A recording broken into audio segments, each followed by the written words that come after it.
Google, turn PC on.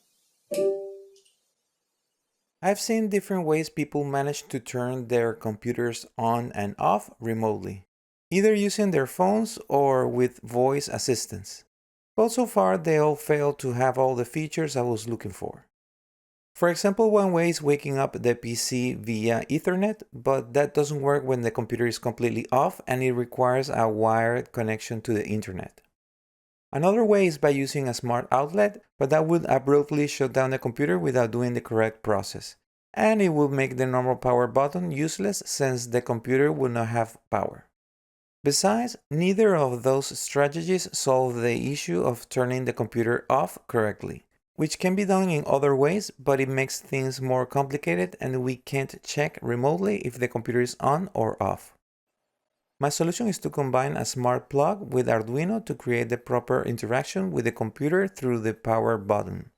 Google, turn PC off. Google Assistant turns the outlet off and then Arduino turns the computer off by shorting the contacts for the power button.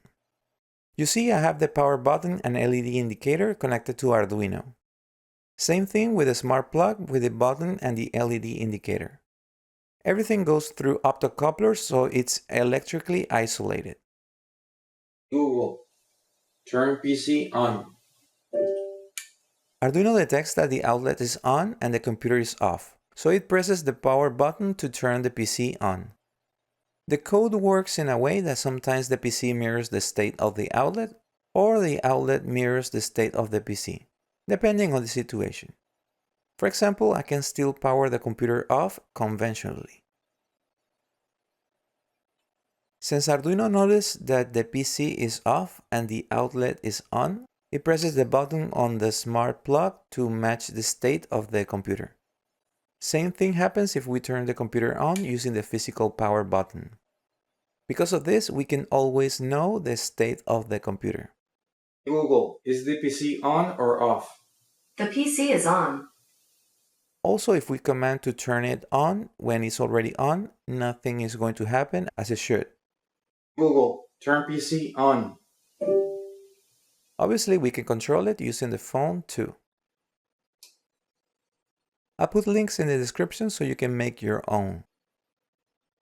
My custom PCB manufactured by PCBWay makes everything easier because we only need to solder the components. Just upload my zip file to their website and order this PCB for only $5 plus shipping. Then follow the instructions I posted in the description. The hardest part is opening the smart plug and soldering the wires to the button and LED. At least you can use any smart plug that works with your home setup. This one is made by Treat Life, although you could use one from Philips Hue, Amazon Alexa, GE Sync, TP-Link Casa. It doesn't matter, we only need a button and an LED to indicate the state of the plug. I added an optional IR receiver that allows us to turn the PC on and off using any standard remote control. Just hold the Learn button while pressing the remote control and it will react to that button to power toggle the computer. I hope it helps and see you in the next video. Bye bye.